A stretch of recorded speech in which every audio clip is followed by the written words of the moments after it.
the extent of my knowledge.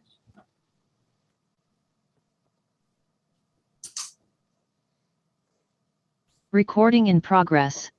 Well, Kevin, do you want to go on and get started? We've got to jump off at 10:30 or so.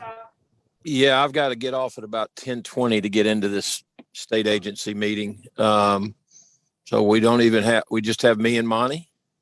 Daryl is here and Catherine. Oh, good. Good. So we got 4. Yeah, I guess why don't you let Daryl run the meeting from there? I'll just slip out when I have to. Okay, thank you. It might be helpful if I could have like 5 minutes after we get into the meeting just to make a couple of points before I have to get out. That sounds good. Thank you. Start. Yep. Okay, I call the meeting to order. Roll call. David Mattingly, Daryl Coker, Here. Kevin Krass, Here. Chris Beckett, Monty Coleman, Here. Ken Griffin, Randy Woodard, Catherine Holmstrom. Here. Approval of agenda. Is there a motion to approve the agenda for today? So moved. Motion made. Any second? Second. Motion made and second. All in favor say aye. Opposed? Approval of minutes from January 21st meeting have been handed out to the group that's supplied. Is there a motion? Are there any questions about it? And if not, is there a motion to approve? I will also make a motion to approve minutes. All right, motion made. Is there a second to approve the minutes? Second. All right, motion made and second. All in favor say aye. Opposed? Motion carries. So financial report. Oh, wow. Kevin, you want to just go ahead and do yours now so we don't? Yeah, it won't take but a second. And I'm sorry we don't have more commissioners on since I wanted some of them. I'll follow up with an email to the rest of them, but I thought I would just update the group. Some of you know this. Back in January of 2020 or maybe February of 2020, right before COVID shut everything down, Stacy Hurst, Shay Lewis, and I had a meeting in Fayetteville with the athletic director about how we could improve on our, attracting a crowd to these games and get organized. And it was a productive meeting. And here we are, year and a half plus later, and I think we're seeing the fruits of that. The U of A has engaged very strongly in efforts to promote the UAPB game, which is October the 23rd. Now, obviously, the success of the team is aiding in the enthusiasm for the game, but the ticket sales are really moving. I have been on somebody.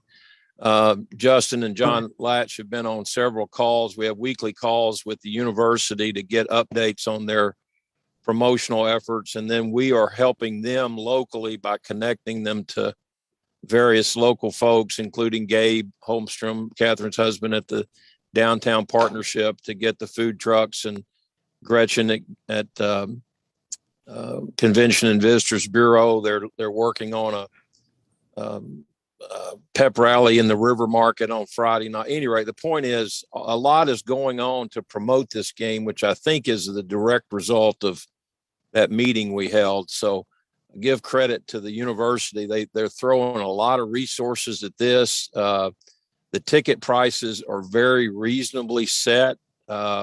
Years ago, we had a Georgia game. They were trying to get $110 for an end zone seat. People were upset, but you can buy tickets for $50 in good seats, and they are offering discounted tickets to students at UAPB, UALR, UAMS, maybe even other colleges. There's a lot. The point I'm trying to make is there's a lot of effort going on behind the scenes to promote this game. And a number of commissioners asked me kind of what can they do, or what's the responsibility of the commission.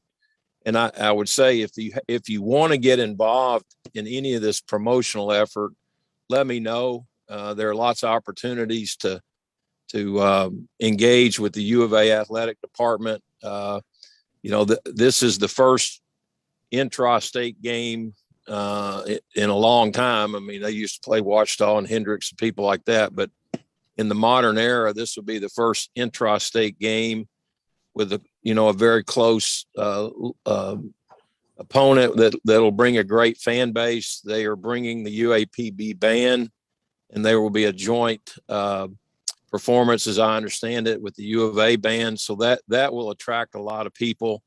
And I think that's very exciting for us at the stadium. I think it presents us with a challenge because I anticipate we'll probably have the largest crowd maybe since the Georgia game.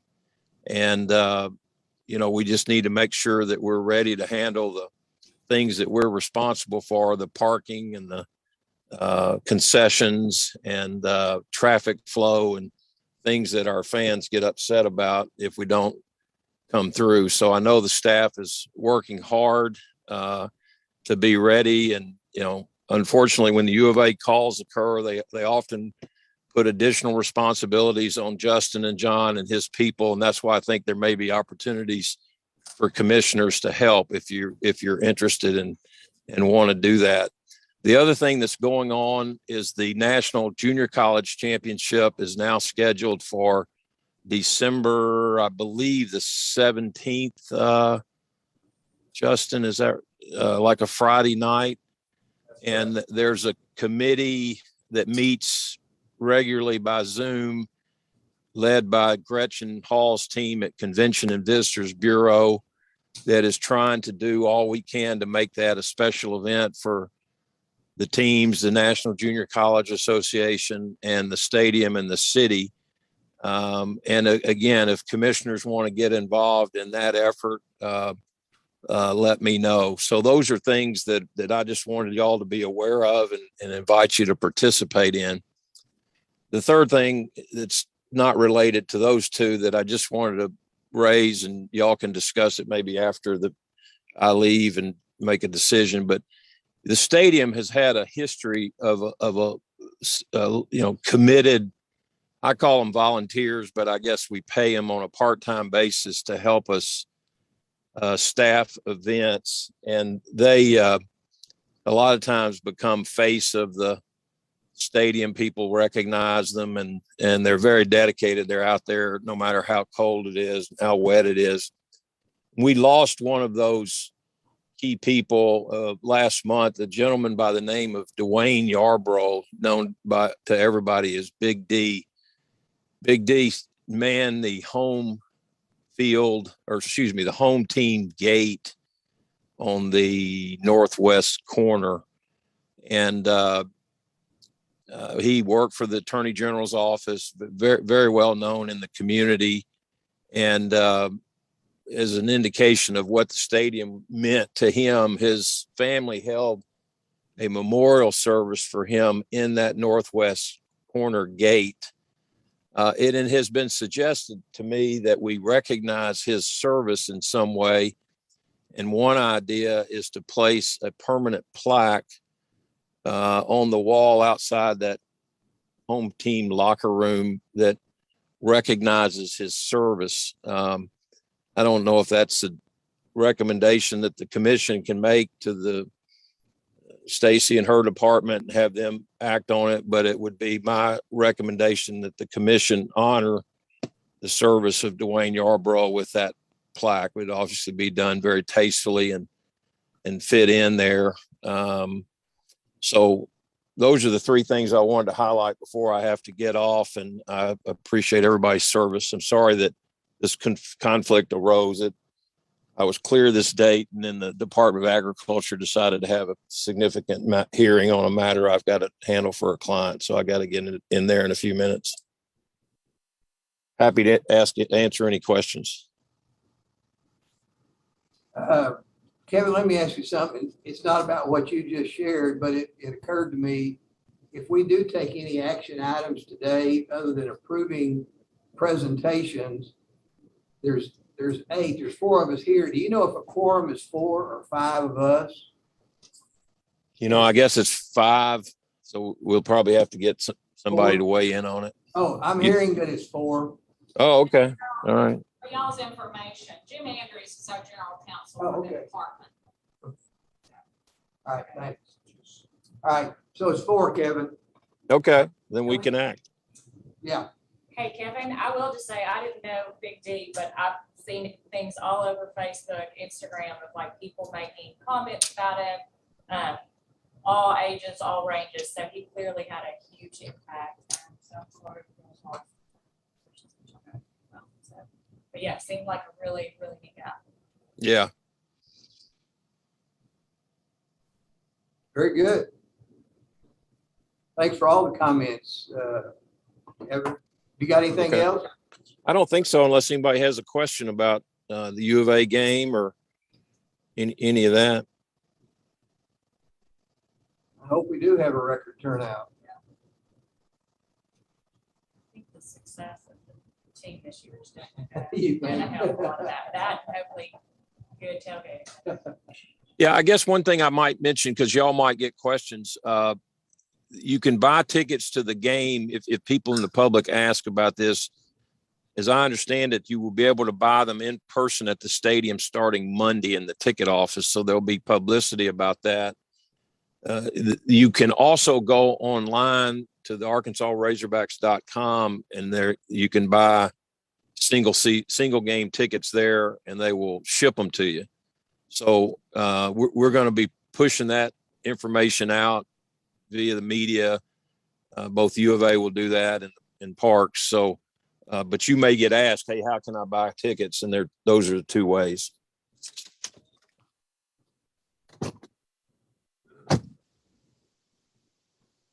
How much are they? Are they varied?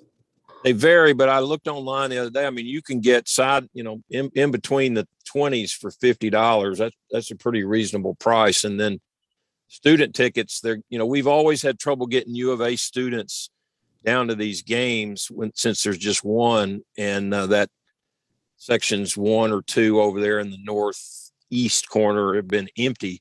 So they're going to really market $10 tickets to students at other institutions with the hope we can fill that. And, there also may be some charitable purchases give to the boys. They've reached out to boys and girls clubs. I will say the university is open to any ideas. So if you've got an idea, whether it's a church or a school or a nonprofit, I mean, they are real. I have never seen them this aggressive in pushing this game. So very, very pleased about that. But if you've got any ideas, let us know. Kevin, this is Monty Coleman. Hey, Coach. Yeah. I got a question. Will there be booth tickets available? What do you mean by booth tickets? The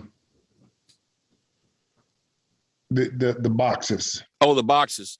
Yes. There are tickets available up there on those first and second floors. Now, I don't know that you can order those via the internet. We may have to call the ticket office, but I know I called up there the other day because my tickets have not yet arrived, and I was concerned about that. And they said, well, no, we're going to ship them out UPS sometime in the next week or 2. And I said, do you still have other tickets? And they said, yes. So are you interested in some? If so, I'll check on it for you. Yeah, yes, sir, I am. Okay. Monty, All right, Monty, were you referencing the commissioner's box seats in there? No, not specifically. Okay. I've got some friends that want to come, and I was thinking about possibly getting a box for them. Yeah, the boxes themselves are not for sale, but the seats up there on that level are for sale, and those seats range from $180 to $300. Okay. So they're a little more expensive, but it's very nice accommodations. All right. Commissioner Coker, could I ask a Yeah. Tell Commissioner Coleman, we had a similar request for what he called a box, correct? And Justin, you want to update on what you shared with him? Yes, so all the boxes, as y'all know, there's 5, and so they're currently all spoken with the U of A gets 4 of those per their contract, and then the 5th box is our commissioner's box. And I think in the past, that's historically been shared also if the governor shows, and I've not heard if the governor's planning on this game or not yet. So I'm not, and Kevin, I'm not sure what seats you're referring to, but I did want to say that we've had that question about the box, and we have relayed that those aren't available. Yeah, Thank you. they sell seats that they refer to on the suite level, which is the second floor, or the club level, which is the first floor. So those are just individual seats. They're not in a suite. Some of them are bar stool seats with a little table in front of you, which sell cheaper than the regular seats. Those are the 180 to 300 you're talking about. That's correct. The commissioner's box, would we get access to this game?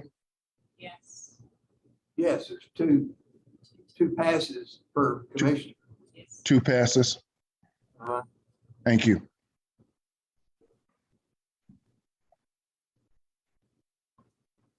Anything else on the game, which is item 7 on our agenda that we've been talking about? I would just mention, you might wonder what time the game is. We will not know that until probably 2 weeks before game day.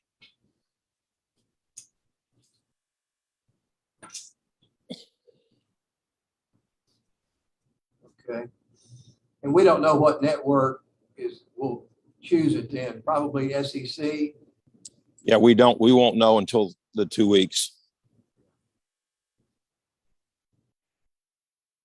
Ready for a financial report? Yes. That's it. Good morning. We're going to do 2 financial reports since we did not have a meeting for the fiscal year. One of that one first. So the first report, it's just a report of the revenue on the first page. This is what we look like at the end of the last fiscal year. Is this I'm sorry, is this a here now? I don't know. I know it's in the box and we have handouts. It's on the She screen. has it posted on the screen. Oh, Sorry. can we get access to it? I'll email it out to you. Okay. All right, thank you. So the fiscal year ending June last year for 21, Fort Memorial had a total of $807,000 of operating revenue. For year 20, $1.2 million, so they were down $459,000 for FY21 of their operating revenues. Their general revenue, which is the line just down, just below the bottom there, was $359,000 compared to $369,000. It's about the same between the 2 fiscal years, not much difference in that. So the total revenue for the stadium was $1.2 million in FY21 compared to $1.6 million in FY20, and that's down $451,000. The middle section is just a part that you can see by month, how much revenues they brought in operating wise.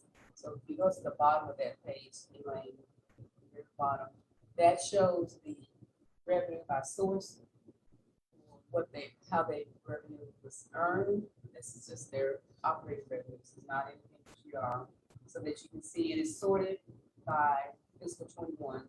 So graduation ceremonies in FY21 at $146,000, and that's the first year that we had those revenues at the stadium. That was a pretty big plus for them. And the AAA high school championships, $101,000 compared to $184,000. We went ahead and put the FY20 and 19 revenues there for comparison, just because of all the circumstances that happened with COVID. So you be able to see the difference between the revenues from 21, 20, and 19. And you will notice that the total revenue for FY 20 was $1.2 million compared to FY 19, almost 1.3, but for 21 was 800,000. So the biggest reason for the change in revenue had to do with the COVID restrictions. You can see in 21, all those things at the bottom where there were no revenue collections for that year, because of that, the Razorback game, tailgating, kickoff classics, all of those played a major impact in the revenue statement from 20 to 21.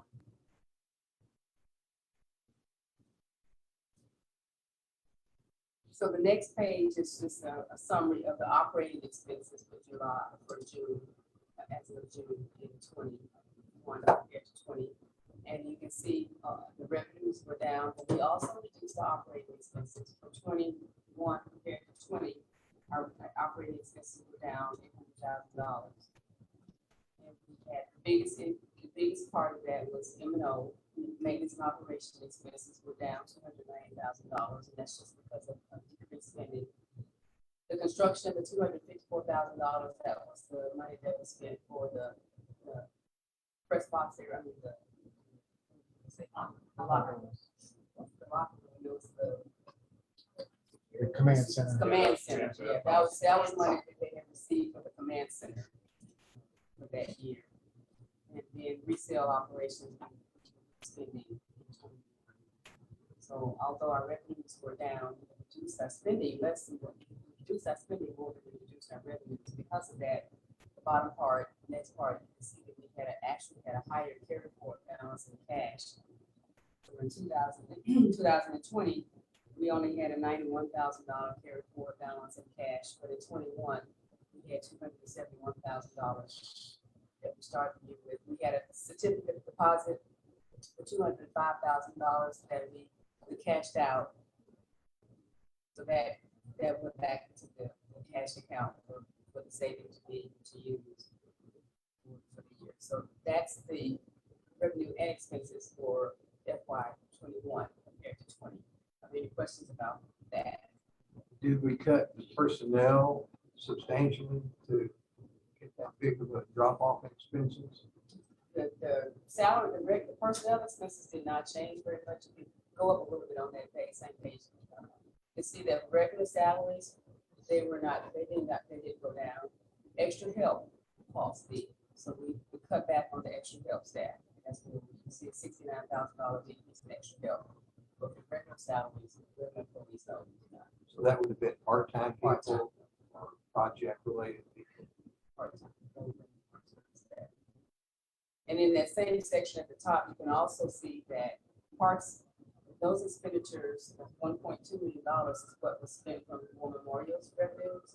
But in addition to that, parks also paid $235,000 out of parks cash fund, where they paid for some extra help staff.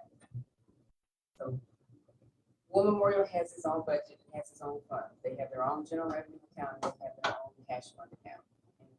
When they run into the situation where they just don't have enough cash to cover some of their expenses, Parks has a cost center that's set up for them that we track their expenditures that we pay on their behalf, Park pays. And so that's what that second column is. It shows expenditures from Parks Fund.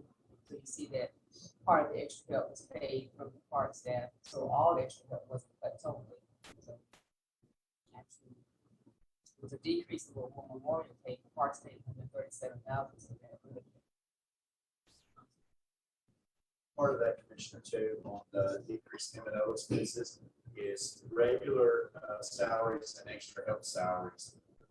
Our staff basically work Monday to Friday. All of the event staff, the janitorial staff, all those, that's paid out of that M&O. All the contract labor comes out of that big chunk. So if events are down, and then we've also done several things to fill staff positions for those games is a little more difficult. So we've tried to just logistically look at how, one staff person just our flow. So a lot of that M&O reduction is reduction in contract labor staff.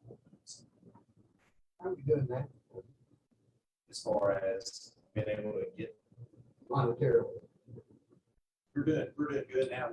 We're back and we're still having trouble just filling those contract labor. So it's not for lack of trying, just the market, the days, trying to find folks who come in.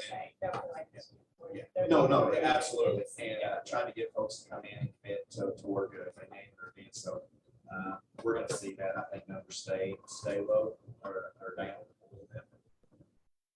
Request down the use of stadium. Still, So, those are, still being requested, we get calls.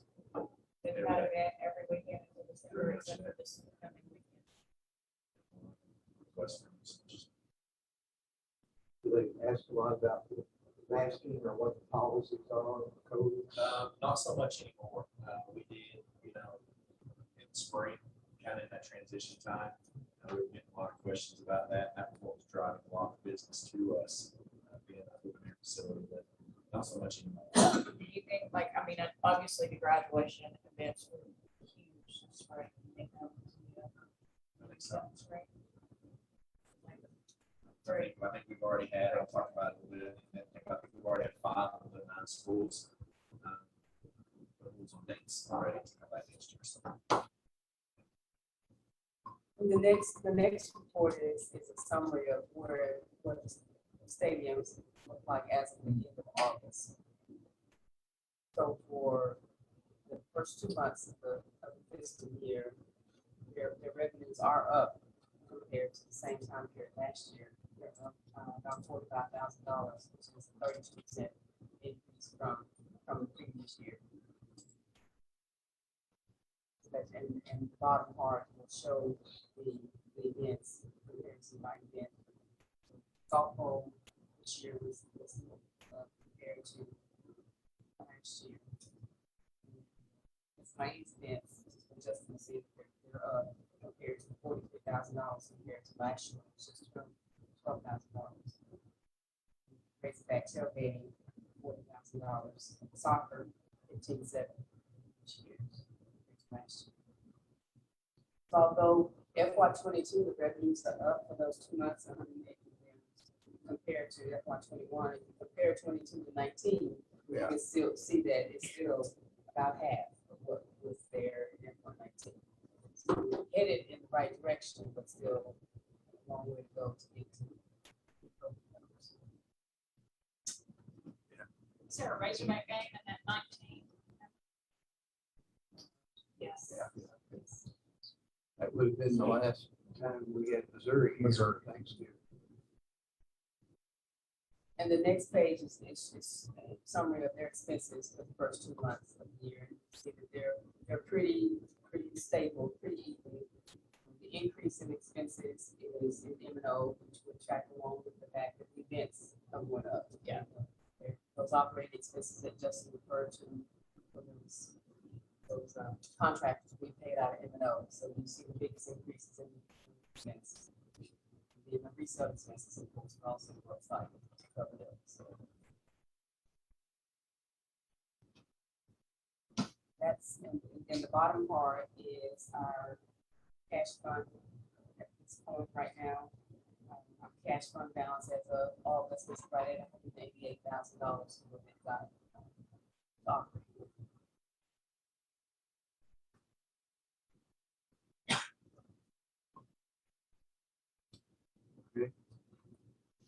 Said Thanksgiving, we weren't here at Thanksgiving.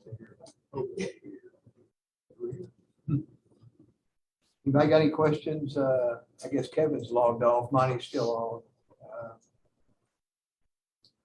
Is any more you have, or is that? No, that's it.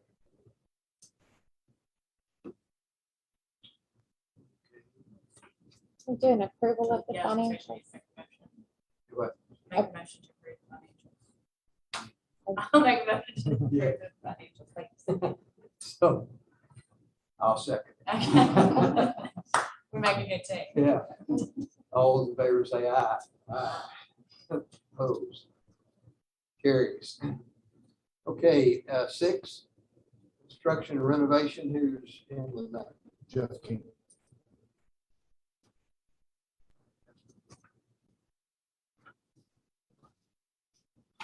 Morning, Commissioners. Just a quick update here, kind of from where we stood last January when I gave a similar presentation. But I think Shay's going to share the screen here and get that up here. We can advance to the next slide. that gives a summary. And so thus far, and per the requirements of the U of A contract, we've expended just under $3 million, 2.957 million on improvements that were related to the license agreement. And the update to that is the addition of the 632,000 for renovations of the home team locker room. That was just completed here back in, that's the 1st of August. And after the meeting is concluded, I'd be happy to show the commissioners that space and let you look at those improvements that were made. I think it's definitely a great improvement for not only the U of A, but also all the other teams that utilize the facilities here. And so that's been completed, and that was the extent of the license agreement. So that knocks everything off the list that was contracted for with U of A. The other project that was completed this summer is press box roofing renovation. We did an overlay of the roof to try to get the leaks fixed that were here in the press box. That was completed at the end of July. And then, of course, we got a good big rain and there was a leak. So That was my thing. You said try to get it. So, Does that mean we didn't get it? we did fix the leaks that were coming down the windows, and then we found there was another leak that was basically coming through the air handling units and into the ductwork there. So we did another small contract with Middleton, and they just finished it up this week. So should be that no one gets their head wet if they're on the 3rd floor and they're getting. So those have been completed. And then Shay, if you'll advance to the next screen, these are just a couple of photos of the improvements for those that are on Zoom. You can see the locker room renovation. Those are the lockers that are the same style of lockers that we use in visiting team locker room that was renovated before. And then you can see the updated shower facilities at the bottom left. And this project was really, was able to get done in about 5 months contract time. And I'll say that's a direct reflection of the quality of contractor that we had on the job. Moser Construction out of Bryant, Arkansas did a really good job and were really timely in completing the project. We also had a good architecture firm, WD&D Architects, that's worked with the Stadium Commission throughout the past 20 some odd years, and they're a great firm to work with as well. So just a really responsive team there that helped get that project done kind of on time for the football season. Jay, if you'll go to the next slide, this is just a photo of the roofing improvements. And you can see that we basically poured a membrane over the top of the existing roof and then added some walkway and tried to define where people could really access and move around on the roof. And that's what you see with the yellow railings. And so that work was done by Covington Roofing out of Conway, and then Middleton also. That's that bottom picture where you can kind of see the rusted ductwork. That was the improvements that were made there. So the number one thing is not to have leaks, and so hopefully we've gotten that repaired.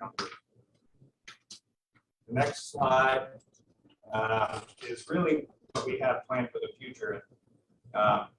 One thing that came about in the summer, kind of after the June, if you all remember the June catastrophe that happened in Miami-Dade area where the condo collapse that occurred there, there was a concrete structure. Following that, we took advice from our directors and leadership to move forward with a structural assessment of the stadium. And so on July 14th, we met with Engineering Consultants Incorporated, which is our local structural engineer. They're under contract with WD&D Architects. They came out, we walked the whole facility, did a site inspection, and their recommendation was to bring in an outside party to really do a complete analysis of the structure, just being the age of the facility and the concrete construction of the stadium. And so we then contracted with Simpson Bruck Person Hiker out of Chicago. They're a national firm that's worked on stadiums. They worked on Soldier Field. They worked on the Boise State Collegiate Stadium, Foxborough. They did the Patriot Stadium.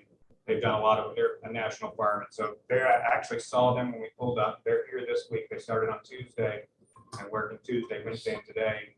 And they're basically going around the stadium, doing a complete analysis. They were out with binoculars looking at the facility. They're also dragging chains on the concrete to check for any hollow points or significant items that would need to be repaired in the future. And so that's about a $30,000 contract. That was their budget estimate. We're going to pay them, hourly on that contract. This is just for the report. This is just for the report, right? When will it be ready? I don't have a firm date on that. I would expect it to be in the next 30 days after they kind of complete this assessment, go back and put together their analysis. So this week's their only trip here physically. They were here, they came on August 4th, and we did a walkthrough, and then they came back and brought a team of 3 that are here, doing more in-depth analysis, and they're out there right now. So I can't, I don't want to put words into the mouth of these folks, because they are doing a report, but just from a kind of safety standpoint, we walked through basically 2 times with structural engineers, and though nothing was put in writing, they said, there's nothing that scares us about what we see about the stadium. So there are some maintenance items that we need to address, and that's what I expect to see in this report. We know that kind of the north and south end zone bleachers, if you go sit down, you'll see that there's some rusting underneath there. I've got a feeling that'll be kind of the first thing that they say, we got to take that out, sandblast off the paint, repair some of these rusted areas, or replace those areas and put new bleachers. I expect that to be a project here that they put forth for next year. So we'll see what they identify in their structural report, but I've got a feeling we'll have some more capital improvement projects here at the stadium next fiscal year. And we're kind of at our cycle, and we use funding from the Arkansas Natural and Cultural Resources Council grant to do the locker room renovation, and for the majority of the phase 2 renovation. And so I expect that we'll put in a grant application for next year, kind of based on their report findings, and look for some funding to make those improvements. And the next slide is simply says question, and that's the end of what I have for a report. But we have to answer any questions y'all might have. So we've complied with SEC requirements at this point. Yes, sir. We're good to go. We're good. We increased the lockers in the home team locker room to 85, which was part of that contract requirement with U of A. And we've already met the SEC minimum requirements for on the field and for all the locker room facilities. So. All right, so we can't lose a scheduling thing based on not having to comply. Correct. And Commissioner Coker, when we signed the new agreement with the U of A, the improvement list tasks that were ahead of us was no easy task. And if it wasn't for the work of Jeff King and putting a plan together, working through the procurement process, state procurement process, and just pushing in a very difficult way through process, it wouldn't have happened. So Jeff has done a tremendous job. Here, here. Great job. Appreciate it. That's why you get the big bucks. That's right. Thanks. Thank you. Okay, we covered 7 already, so I presume we're down to 8 upcoming events. Else to add on to a game? I just had, if anybody wanted an update on where we are on like tailgate spots and ticket spots, and anything like that, I do have some of that information. Talking to the University of Arkansas, they're really excited about where we are ticketing. Right now, we're a little over 25,000 tickets already sold. Already. For a month out, they said that was a very good sign of where we're going to be that high, and they're averaging 200 tickets per day is where it's at right now. So looking at that, tailgating, we sold 394 of our 434 tailgating spots. We only have 40 spots left. All of the corporate spots are sold out. All of the big grill spots are sold out. So that's a really good sign. We're anticipating a full house. Justin, some of that 25,000, I'm assuming, are season ticket holders that include Little Rock Gaming or package. That would be my assumption too. That was just the report they gave to us, but that's what I'm assuming as well. So that's. So we all need to pray. And Perfect. it's going to be a really nice day. I think it has the potential to be done a little bit earlier in the year. Being just some really nice weather, I think it'll be the fan fest and the tailgating. I think will be very beneficial to us.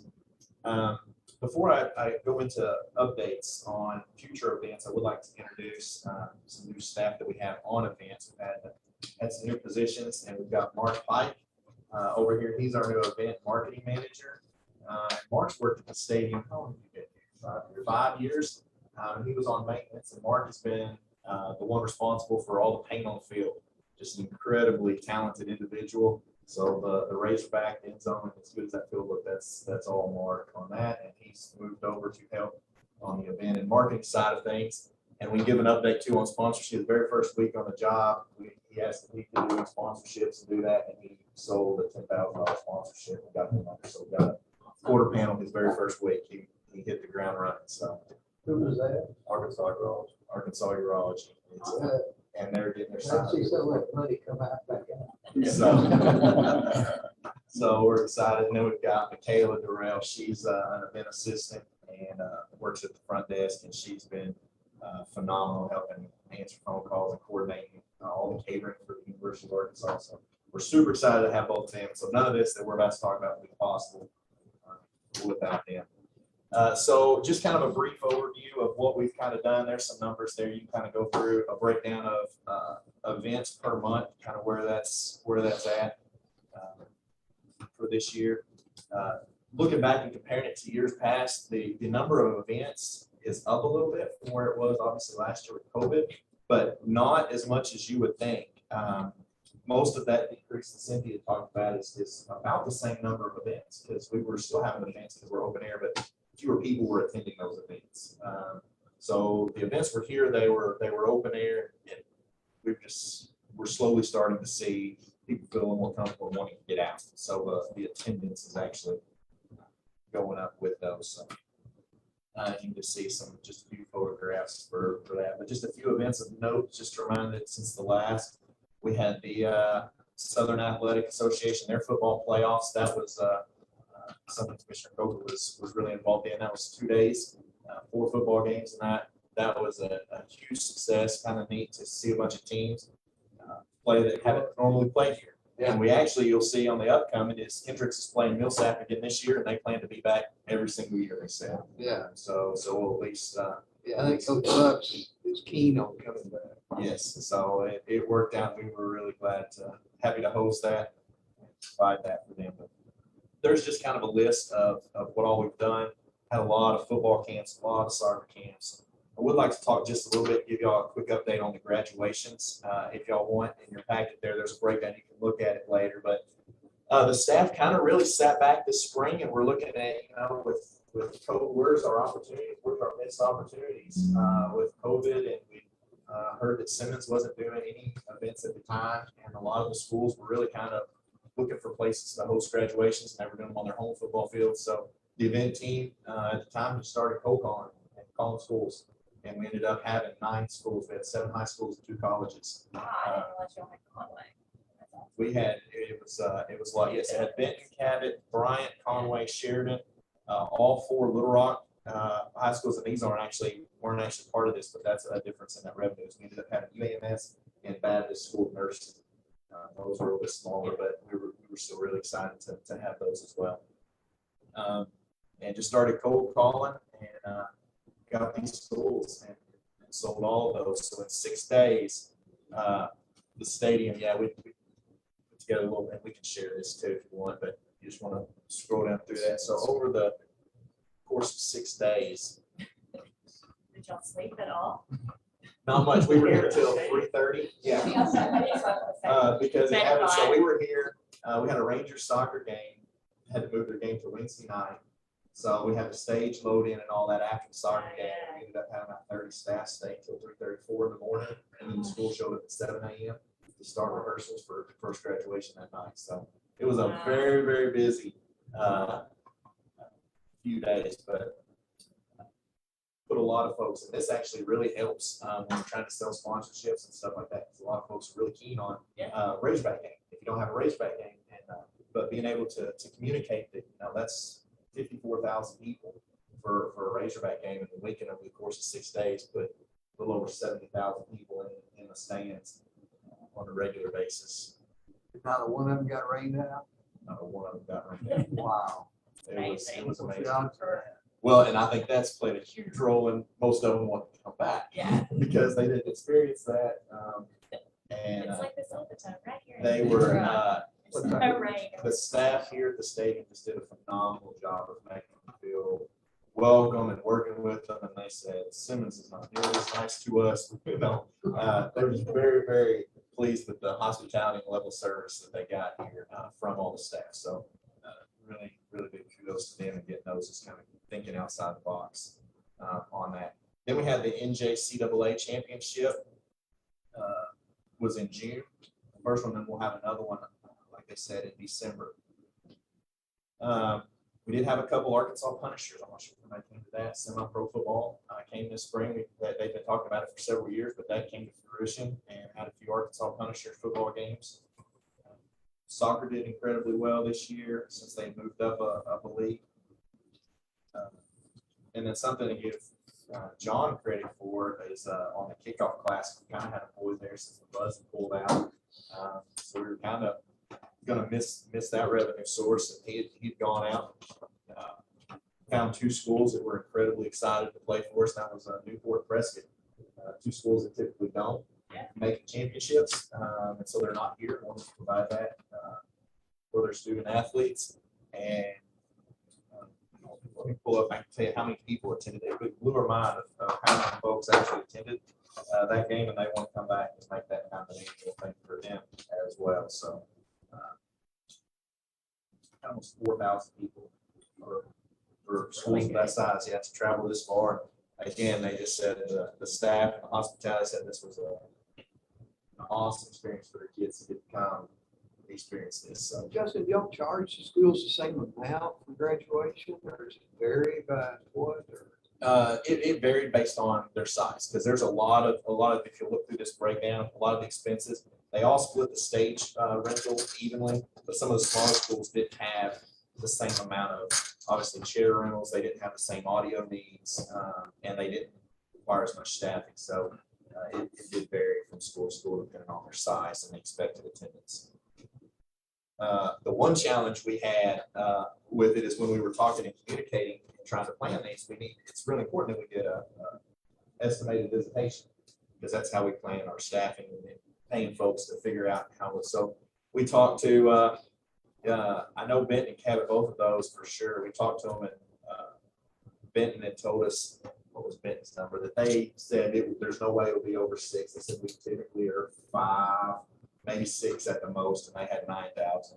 And Cabot was double what they told us. They told us to plan on about 9 or 10, and they had almost 18 show up. Wow. So that was kind of our first sign that we were ready to get out and spread out. So You've been to sit there really long. Well, you should invoke the attendance requirement. yeah. So we're out there getting it going. Then we had the 9/11 stair climb. Salt Bowl, first of all, we'll cover that. Salt Bowl, we really had almost 25,000 back at this year. Salt Bowl, I think last year was only around 11 or 12 because they limited the tickets. They did it, limit them this year. So we're back up. It's still not to a full Salt Bowl crowd. I think our record here was what, 35, 38, somewhere in that neighborhood. And so we're getting back to that, but not quite. We had a 9/11 stair climb this year, and I don't know if y'all seen that video, but you can Google. There's a video on YouTube. It was actually very well done out here. And then a new event this year that was our first time doing it was the Little Rock Oktoberfest. It had been here, what, years ago? It's way before me to look back in records, maybe 5, 6 years ago. They had hosted here, and then it's since moved off, but they're back. So that was a pretty large event for us here in the state. Some upcoming events, just for y'all to be aware of, and if you have any questions, I can answer those. We've got a couple band events coming up. One is on October 16th. That's Championship with the Rock. We've got the state marching band competition on November 1st and 2nd. And of course, the Arkansas game on the 23rd. Hendricks Millsap, that game's going to be on November 6th here at the stadium. Then the AAA championship will be the first 2 weekends in December, and the NJCAA will be in December as well. And again, on some of these attendance numbers that I shared on the first page, just a thought is, so this year we had 3 nationally televised events here at the stadium. And with kind of the way of the world, almost every single one of these football games, I know Salt Bowl and the Prescott Newport, they're doing pay-per-view and online streaming, and they have streaming services for all of that. So just really pleased with the work that our AV team is doing on getting that out there too. Just trying to find better ways to track those online because that definitely aids in helping us fund up the sponsorships as well. So they're pretty tight, close together. Do y'all have any questions on any of the events, anything upcoming or kind of what we've been doing? Sounds like you're certainly getting some traction. Any traction. Great job, especially considering. Do you think those graduations will go back to the schools? Or Well, that's what I'm saying. So of the 9, we have had 5 of them said that even being outdoors, they want to go ahead and hold that they're planning on here. We're in the process of getting contracts done up. All of it's Little Rock School District. Off the top of my head, I think right. One of the city cabinet comments, one of those things are the 2, and then Benton's a tentative. They're supposed to let us know around Christmas, but if we could maintain that at least at some level, that would be beneficial for us. It's kind of an anchor spring event. great report. So, You got anything else? no, sir. New business, old business, public comments. I want to thank y'all just for your awareness, just update you on some internal conversations we're having. You all noticed that when the stadium moved into under state parks, it was our state, it's not a traditional state park, right? Our team has adapted so very well, and I'm very grateful for what they've done here and continue to do. There's still, it's not a traditional state park, so it's sort of a different animal, as you all understand, for us. And so we are going to explore. Justin has been talking with other stadiums like this, like the Liberty Bowl, I think it's one you had mentioned, just to see if there are opportunities for concessionaires to take on some of the responsibility, or just make sure we're doing everything we need to do to operate this facility as well as we can, but as efficiently as we can. So no one's job, I want to say that up front, would be in jeopardy, because we've got a great team. But we've learned through our state parks where we're doing a lodging operation. We brought in a consultant to look at that and to make sure that we're operating as well as we can. And so just in the same vein, we just want to take a look at it. Justin and his team and Grady and Shay are fully on board. It's just really us doing our due diligence and looking at it. Just wanted to make y'all aware. I think there are different ways of operating stadiums, and this is something I'm learning about. Having served on the city council, this is kind of an unusual, has always been an unusual animal because it sits in a city park. But it was an independent state commission, and there is a relationship that we maintain with the city so that we can have a Razorback game and park all over the city's golf course. So anyway, it's an unusual animal, but I think it's a good exercise for us to go through just to see if there's anything we need to do better. So just wanted to let y'all know that, and we're doing that in concert with Justin and the state parks team. Did you say the firm? You've already picked the firm? No, we Oh. haven't. We've had a few conversations about this, and I'm still relatively new to my role, but Justin and the staff, they work nonstop during certain times of the year. That'd be accurate. You're sleeping up here. And knowing that the University of Arkansas, we hope they stay here forever, but if they don't, how are we going to adapt? And so it's just sort of, I think we need to understand what the landscape is across the country when you're talking about a city stadium that doesn't have a university affiliated or a pro football affiliated sort of stadium. And so how do other cities and states do that? So we're just going to start exploring. We might put out an RFP, see what happens. I wonder if you'd be, because the state, if you'd be required to put out an RFP. Oh, we definitely would, yes. Well, before we could enter into an engagement, yes. Yeah. Right now, I think that Justin and his team are going to start having conversations, maybe visiting some places. I think that would be a good idea. You've done some of that already, and Brady, if you have anything to add, jump in. I just think not, we just want y'all to be aware that we're exploring. I know we did a study with UAMR. Fund a study. And there's a challenge there, of course, is the fact that we don't have a host team. But I think it's a good idea to reach out. Justin kept talking to us the other day. There may be some conferences out there that we can go to make connections with these firms and do these kinds of studies. I don't know. We'll have to just kind of see what those conferences offer. It's some in the past and didn't really gain a lot of information from them. So you've got to be selective where you set people on twice. But I think there's always I think we're always smart to look at ourselves and how we're operating. Well, I would agree, any business is successful, there's a big difference between proactive and reactive. Federal is a wild card. Let's see, we've got ASU 25. Really love the opportunity in NCCJ, is that, did I get enough? That's a big deal. That's good partnership. And then the Hendricks, that opportunity is great, and the state championships are great, but if we want to continue on that, but stay on top of our game. Well, if ASU it will sell out. Oh, no, that'll, I think we're already getting calls about it. We are getting calls to tickets now. Yep. ASU trying to have more people. Oh, yeah, Oh, yeah. I am sure of it, Ron. Let me formally introduce Jim Andrews, who's the general counsel for the department. I had failed to invite him to come to these meetings before, but he takes care of all our legal affairs for the entire department. Yep, glad to have you here. Sir. Other. I don't think I did, exactly. I know, we are adjourned.